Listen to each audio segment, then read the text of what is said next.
Hello learners, कैसे हैं आप सब। आपका फिर से स्वागत है एक बार learn eco magic with Arif Shibli में। हम यहाँ पर माइक्रो इकोनॉमिक्स एमसीक्यू सीरीज कर रहे हैं, जिसमें हम हर रोज़ 10 क्वेश्चंस करते हैं माइक्रो इकोनॉमिक्स के। आप इन क्वेश्चंस की हेल्प से असिस्टेंट प्रोफेसर पीजीटी और यूजीसी नेट जेआरएफ इकोनॉमिक्स की प्रिपरेशन कर सकते हैं। अगर आपने पिछली 4 वीडियोस हमारी ना देखी हों तो लिंक डिस्क्रिप्शन में मैंने दे रखा है, वहाँ से जा कर के आप ज्वाइन कर लीजिए। और डिस्क्रिप्शन में मैंने इंस्टाग्राम का लिंक भी दे रखा है, उसको आप फॉलो कर लीजिए। और टेलीग्राम का लिंक भी दे रखा है, जहाँ पर मैं कंटेंट प्रोवाइड कराता हूँ, तो आप उस चैनल को भी ज्वाइन कर सकते हैं। गाइस, आज के पहले क्वेश्चन की तरफ चलते हैं हम।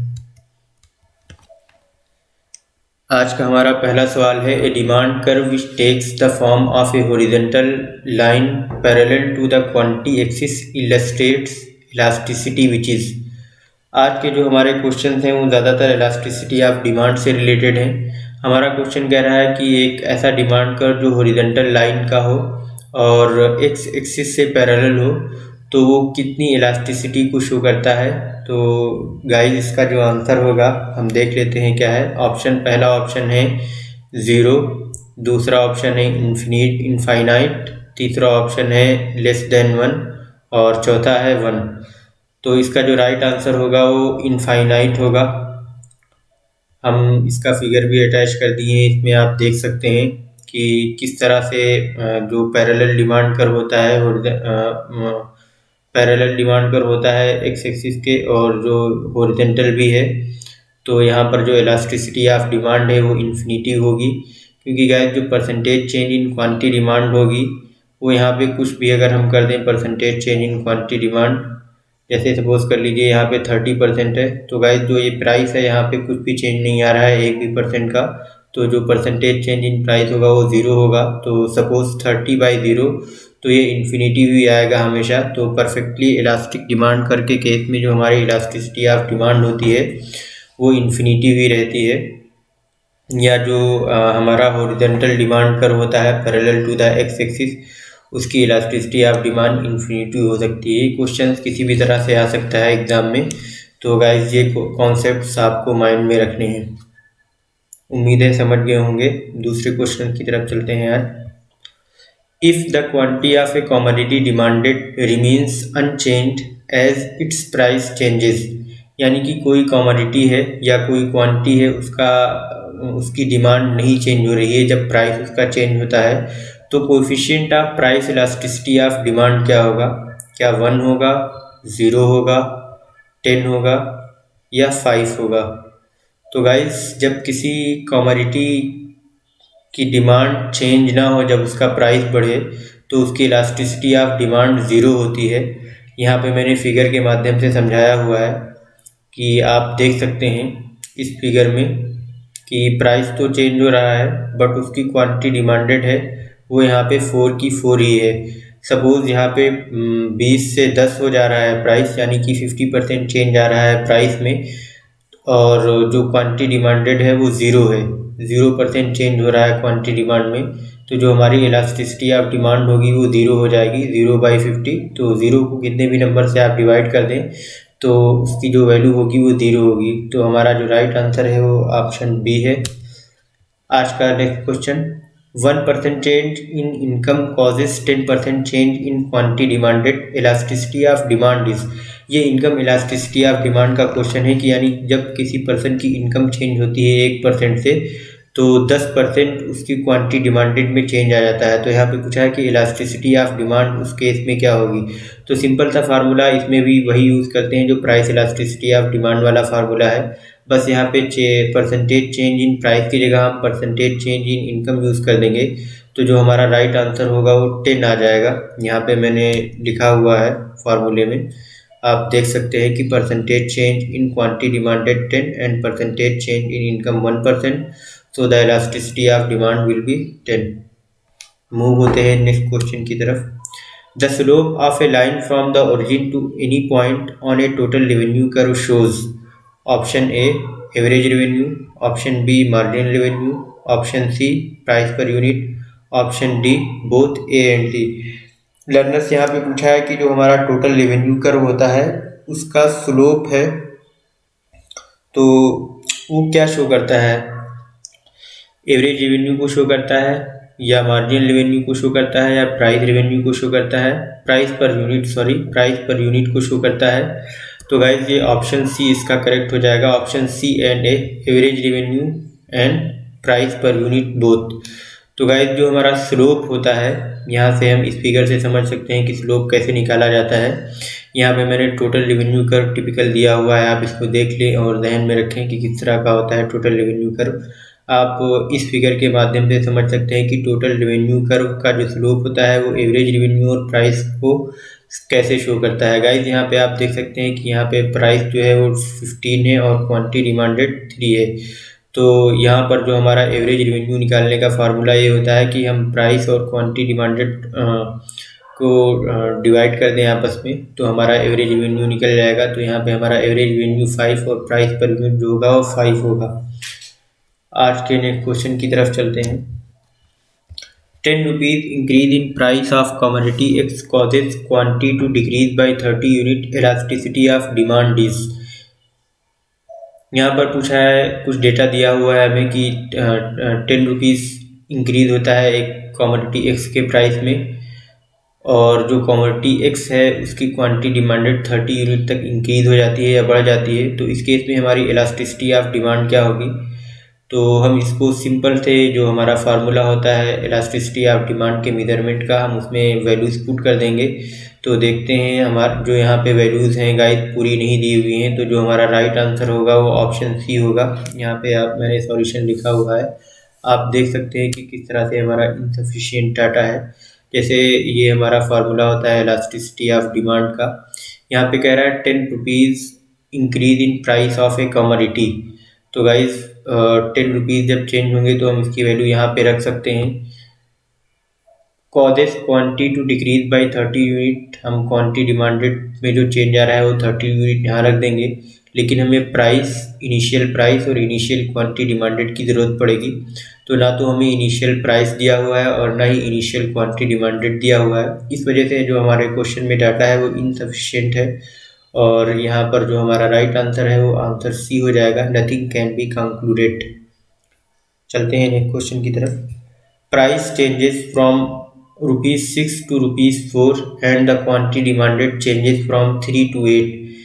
सो गाइज यहाँ पे भी सिंपली पूछा है कि जो इलास्टिसिटी ऑफ डिमांड है वो क्या होगी। यहाँ पे इलास्टिसिटी ऑफ डिमांड मिस हो गया है, यहाँ पे डाटा सफिशिएंट दिया हुआ है, हम सेम फार्मूले में इसकी वैल्यू रख देंगे। तो जो हमारा राइट आंसर होगा वो 5 आ जाएगा, यहाँ पे मैंने वैल्यू लिखी हुई है। प्राइस चेंजेस फ्रॉम 6 to 4, तो जो प्राइस में चेंज आ रहा है वो 2 का चेंज आ रहा है, और क्वांटिटी डिमांडेड में 5 यूनिट्स का चेंज आ रहा है, तो हमने यहाँ पे 5 रख दिया है। और जो हमारा इनिशियल प्राइस था वो 6 था, और इनिशियल क्वांटिटी डिमांडेड जो हमारी थी 3 थी। तो गाइस इसको सॉल्व करने के बाद जो हमारी इलास्टिसिटी ऑफ डिमांड है वो 5 आ जाएगी, यहाँ पे भी गलती से लिख गया है। तो जो इस केस पे हमारी इलास्टिसिटी ऑफ डिमांड होगी वो 5 हो जाएगी। मूव होते हैं आज के नेक्स्ट क्वेश्चन की तरफ। The value of elasticity coefficient varies between 0 and 1, 1 and infinity, 0 and infinity, none of the above. Basically पूछा है कि जो इलास्टिसिटी कोएफिशिएंट या degree of elasticity of demand होती है उसकी वैल्यू किस रेंज में वेरी करती है। तो जो इसका राइट आंसर है गाइस वो 0 to infinity है, कि 0 से इन्फिनिटी तक वेरी करती है। यहाँ पे मैंने फिगर अटैच कर दिया है, आप देख सकते हैं। पॉइंट इलास्टिसिटी ऑफ डिमांड के मेथड से भी देख सकते हैं कि जो degrees of elasticity of demand या इलास्टिसिटी कोएफिशिएंट की जो वैल्यू होती है वो 0 से 1 तक 0 से इन्फिनिटी तक वेरी करती है। यहाँ पे 0 से लेके इन्फिनिटी तक, या इस मेथड से भी आप देख सकते हैं प्रोपोर्शनेट चेंज के मेथड से। यहाँ पे 5 फिगर्स दिए हुए हैं 0 से लेके इन्फिनिटी तक। और जो अगर हमारी परफेक्टली इलास्टिक डिमांड है तो इसका मतलब है कि इलास्टिसिटी ऑफ डिमांड वहाँ पर इन्फिनिटी है। अगर हमारी परफेक्टली इन इलास्टिक डिमांड है तो इसका मतलब है कि हमारी इलास्टिसिटी ऑफ डिमांड वहाँ पर 0 है। अगर रिलेटिवली इलास्टिक डिमांड है तो इसका मतलब जो है हमारी elasticity of demand greater than 1 है। और अगर रिलेटिवली इन इलास्टिक डिमांड है तो इसका मतलब हमारी जो इलास्टिसिटी ऑफ डिमांड है वो लेस देन 1 है। अगर यूनिटरी इलास्टिक डिमांड है तो इसका मतलब हमारी जो degree of elasticity of demand है गाइस वो 1 है। यहाँ पर भी आप देख सकते हैं, इस फिगर की हेल्प से भी समझ सकते हैं कि जो फिगर ए दिया हुआ है गाइस, ये यूनिटरी इलास्टिक डिमांड का केस है। यहाँ पर जो प्रपोर्शनेट चेंज इन प्राइस और proportionate change in income equal है, और जो ऑप्शन बी है वो रिलेटिवली इलास्टिक डिमांड का केस है। यहाँ पे proportionate change in price is less than the proportionate change in quantity demanded है, तो इस वजह से ये हमारा रिलेटिवली इलास्टिक डिमांड हो जाएगी। और जो फिगर सी यहाँ पर दिया हुआ है, ये relatively inelastic demand curve या relatively inelastic demand curve का केस है। यहाँ पर जो हमारी डिग्री होगी इलास्टिसिटी ऑफ डिमांड की, वो लेस देन 1 है, क्योंकि यहाँ पे प्रपोर्शनेट चेंज इन प्राइस ज़्यादा है proportionate change in quantity demanded से। और जो हमारा ऑप्शन डी है, ये हमारा perfectly in elastic demand curve का केस है, क्योंकि यहाँ पर परसेंटेज चेंज इन प्राइस तो दिखा रहा है, but percentage change in quantity demanded 0 है, बिल्कुल भी नहीं है। तो इस वजह से जो हमारी इलास्टिसिटी ऑफ डिमांड होगी यहाँ पे 0 हो जाएगी।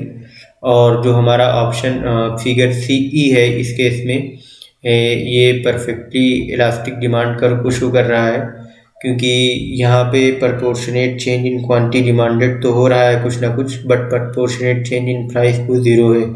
तो इस वजह से जो हमारा ये फिगर होगा वो परफेक्टली इलास्टिक डिमांड कर्व कहलाएगा, क्योंकि यहाँ पे इलास्टिसिटी ऑफ डिमांड की वैल्यू इन्फिनिटिव है। उम्मीद है ये कॉन्सेप्ट आप समझ गए होंगे। चलते हैं आज के नेक्स्ट क्वेश्चन की तरफ।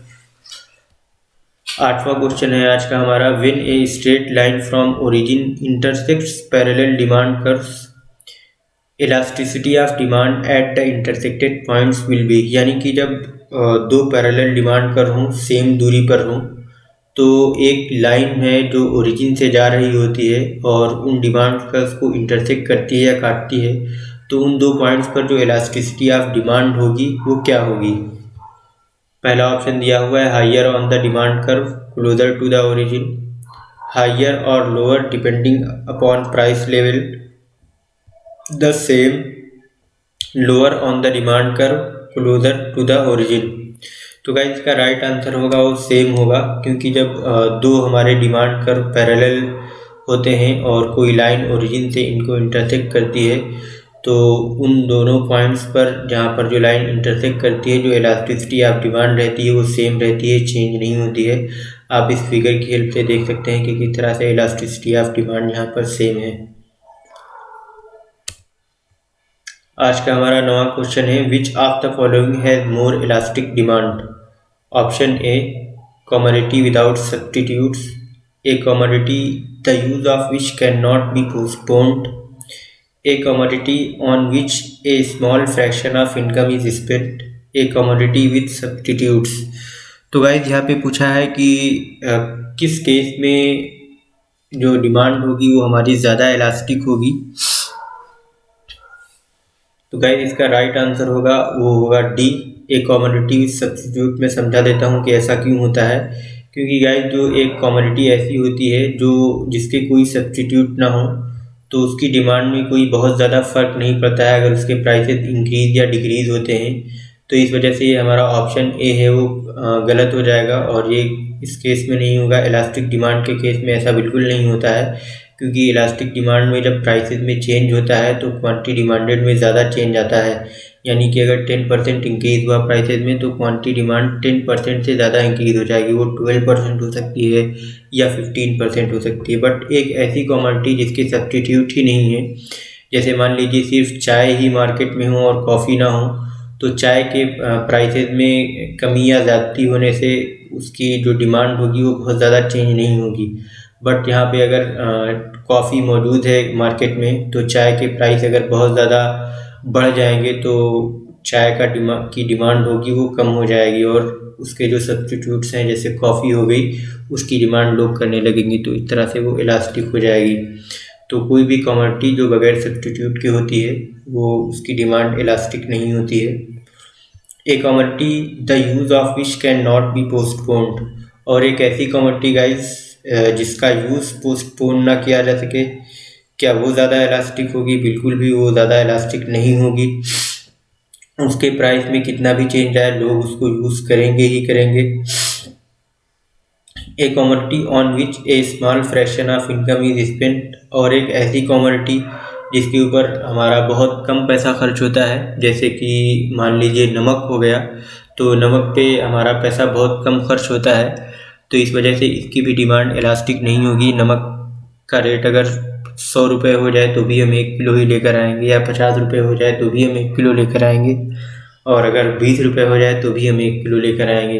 तो कुछ चीज़ें ऐसी होती हैं जिन पर हमारी इनकम का एक बहुत छोटा हिस्सा स्पेंड होता है, तो उसके प्राइसेस या उसकी जो हमारी इलास्टिसिटी ऑफ डिमांड होती है वो इलास्टिक नहीं होती है ज़्यादा।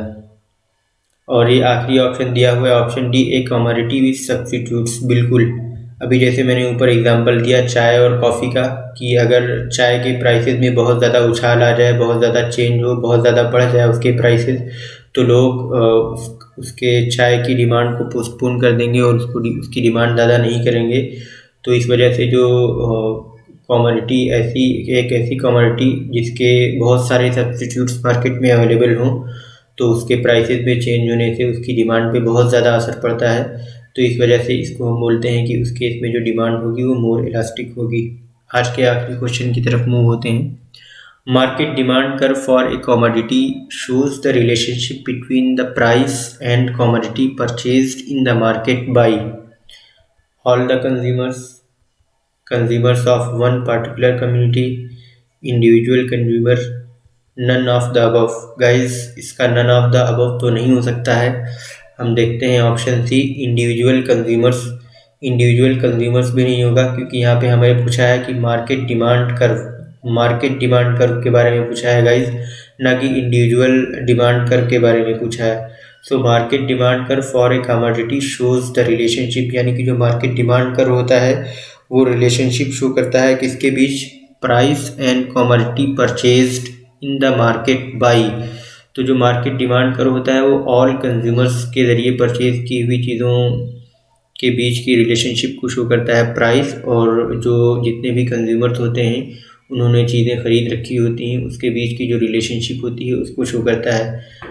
और consumers of one particular community, बिल्कुल नहीं, ऐसा नहीं होता है, क्योंकि हम यहाँ पे मार्केट डिमांड की बात कर रहे हैं, किसी पार्टिकुलर कम्युनिटी की बात नहीं कर रहे हैं। यहाँ पे मार्केट में सारी ही कम्युनिटीज़ होती हैं और सारी ही सोसाइटीज़ आती हैं, या इंडिविजुअल कंज्यूमर्स भी नहीं होते हैं, ये भी गलत हो जाएगा। तो जो आपका राइट आंसर होगा वो ऑप्शन ए होगा, ऑल द कंज्यूमर्स।